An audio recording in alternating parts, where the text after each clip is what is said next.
9 मार्च 2024 को भारत के प्रधानमंत्री श्री नरेंद्र मोदी जी द्वारा अरुणाचल प्रदेश में सेला टनल का उद्घाटन किया गया। आखिर सेला टनल है क्या और इसकी उपयोगिता क्या है, इसे क्यों बनाया गया और क्यों इसके बनने के बाद चाइना के पसीने छूटने लगे। आइए जानते हैं पूरी जानकारी सेला टनल के बारे में।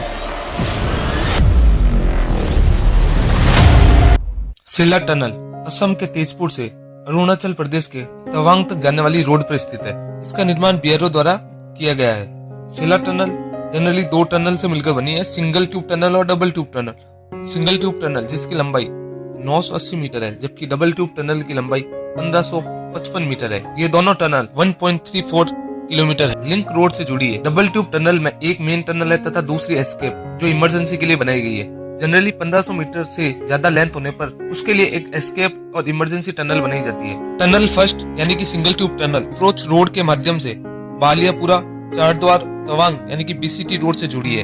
इस अप्रोच रोड की लेंथ 7100 मीटर है। वहीं टनल 2 यानी कि double tube tunnel approach road जो कि 340 मीटर लंबी है से जुड़ी हुई है। 13,000 फीट की ऊंचाई पर यह दुनिया की सबसे लॉन्गेस्ट बाई लेन टनल है, जिसकी टोटल लंबाई लगभग 12 किलोमीटर यानी कि टनल्स को मिलाकर उनके साथ अप्रोच रोड्स लिंक रोड को मिलाकर टोटल लेंथ इस प्रोजेक्ट की 12 किलोमीटर के आसपास है। ये टनल जनरली अरुणाचल प्रदेश के तवांग को वेस्ट कामेंग के दिरांग को जोड़ती है। इस टनल की आधारशिला 9 फरवरी 2019 को प्रधानमंत्री नरेंद्र मोदी जी द्वारा रखी गई थी। 1 अप्रैल 2019 में इसका कंस्ट्रक्शन का काम चालू हुआ। 31 अक्टूबर 2019 को फर्स्ट टनल के लिए ब्लास्ट किया गया। जनवरी 2021 में सेकेंड टनल का काम चालू हुआ। 23 जुलाई 2021 को इसके लिए ब्लास्ट किया गया और फाइनली 9 मार्च 2024 प्रधानमंत्री नरेंद्र मोदी जी द्वारा इसका इनॉग्रेशन कर दिया गया। इसे बनने में लगभग 5 साल लगे।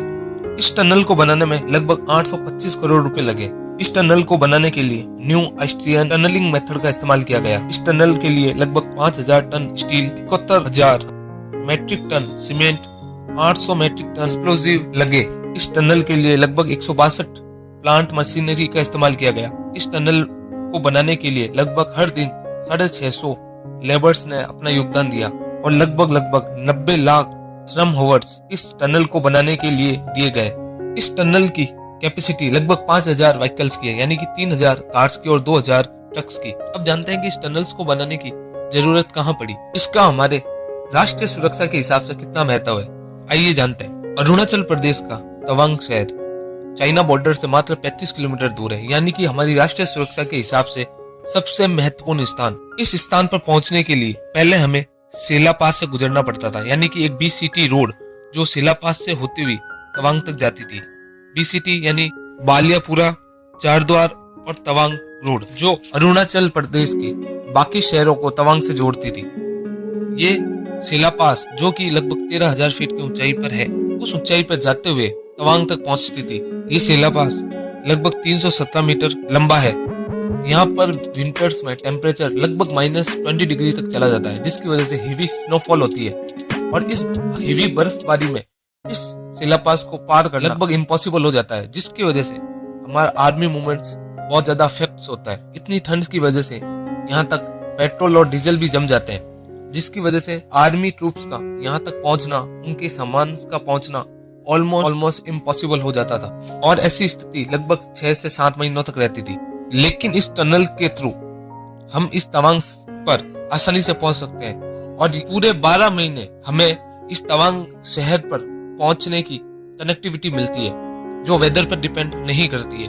यानी कि अब आर्मी का मूवमेंट आसानी से हो सकता है। मशीनरी, हेवी मशीनरी को आसानी से तवांग में सिचुएटेड किया जा सकता है या भेजा जा सकता है। अब आप में से कुछ लोग सोचेंगे कि अगर बर्फ जम जाती है तो उसको हटा के रास्ता बना के भी तो आगे बढ़ा जा सकता था, लेकिन आपको बता दें ये पॉसिबल नहीं है। इतनी ज्यादा बर्फबारी को हटाया भी जाता है तो उसमें लाखों रुपए का खर्च आता है और उसको हटाने के बाद भी सिर्फ हेवी व्हीकल्स ही वहां तक पहुंच पाते थे। एक सिविलियंस का वहां तक अपने शहर में तवांग शहर तक पहुंचना अरुणाचल प्रदेश के बाकी हिस्सों से काफी मुश्किल हो जाता था। इस टनल के बनने पर अब हमें 12 महीने तवांग शहर से कनेक्टिविटी मिलेगी। ईटानगर से तवांग तक पहुंचने में अब मात्र 8 घंटे लगते, यानी कि अब हमारे भारतीय सेना का तवांग तक पहुंचना यानी कि चाइना बॉर्डर के पास तक पहुंचने में लगभग 10 किलोमीटर कम और 1 से 1.5 घंटा कम लगता है। दिरांग से तवांग तक पहुंचने में भी लगभग 12 किलोमीटर की कमी आई है। लगभग 1 से 1.5 घंटा भी अब वहां तक पहुंचने में कम लगता है। इसी वजह से आर्मी मूवमेंट अब काफी फास्ट हो चुका है, जो हमारे नेशनल सिक्योरिटी के लिए एक बहुत ही अच्छी बात है। साथ ही टनल के बनने से चाइना के पसीने छूटने लगे, क्योंकि पहले जब कोई भी गाड़ी शिला पास से होकर तवांग तक पहुंचती थी तो वो बहुत ज्यादा ऊंचाई पर होने की वजह से चाइना बॉर्डर से आसानी से देखी जा सकती थी, जिसकी वजह से हमारे इंडियन आर्मी की जो मूवमेंट्स है वो चाइना आसानी से देख पाता था, जिसकी वजह से हमारी नेशनल सिक्योरिटी एक खतरे में थी।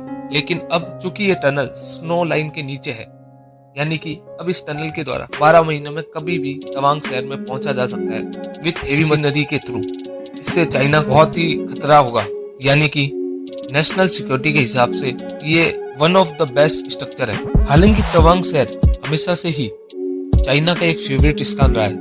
इसके पीछे कई कारण है। पहला तो 1914 एग्रीमेंट के हिसाब से तवांग को अरुणाचल प्रदेश का हिस्सा माना गया, लेकिन चाइना इसे तिब्बत का एक साउथ पार्ट मानता है, यानी कि तिब्बत का एक हिस्सा मानता है। तवांग एशिया का वन ऑफ द बौद्ध पंथ का सबसे बड़ा और इम्पोर्टेंट प्लेस है। 1962 में चाइना की जो आर्मी थी वो 1 महीने तक इस पर कब्जा करके रही थी, लेकिन उसके बाद उन्हें हटा दिया गया।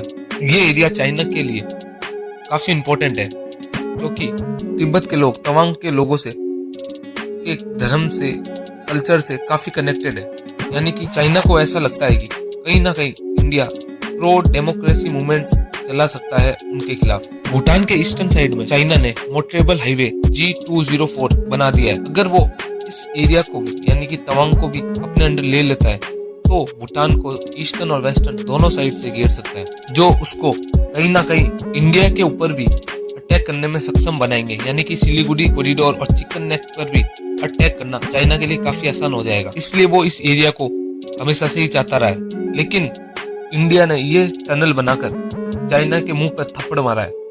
चाइना कहीं ना कहीं इस टनल के बनने के बाद चाइना नो डाउट सो नहीं पाएगा। इंडिया अब आराम से शॉर्ट रेंज मिसाइल्स चाइना पे दाग सकती है, यानी कि क्योंकि अब जो तवांग तक का जो मूवमेंट्स है वो अब बहुत आसान हो गया है। हम नंबर ऑफ आर्मी ट्रूप वहां पर डिप्लॉय कर सकते हैं, नंबर ऑफ मिलिट्री एक्शंस वहां हो सकते हैं, तो अब चाइना की नींद का उड़ना जायज है। अगर ये वीडियो आपको अच्छा लगा हो और इस वीडियो को देखने के बाद आपका सीना गर्व से फूला हो तो इस वीडियो को लाइक करें और चैनल को सब्सक्राइब करें और इस वीडियो को ज्यादा से ज्यादा शेयर करें, ताकि लोग ज्यादा से ज्यादा इस वीडियो को देखकर अपने देश की आर्मी, अपने देश के इंजीनियर्स पर गर्व कर सकें। जय हिंद।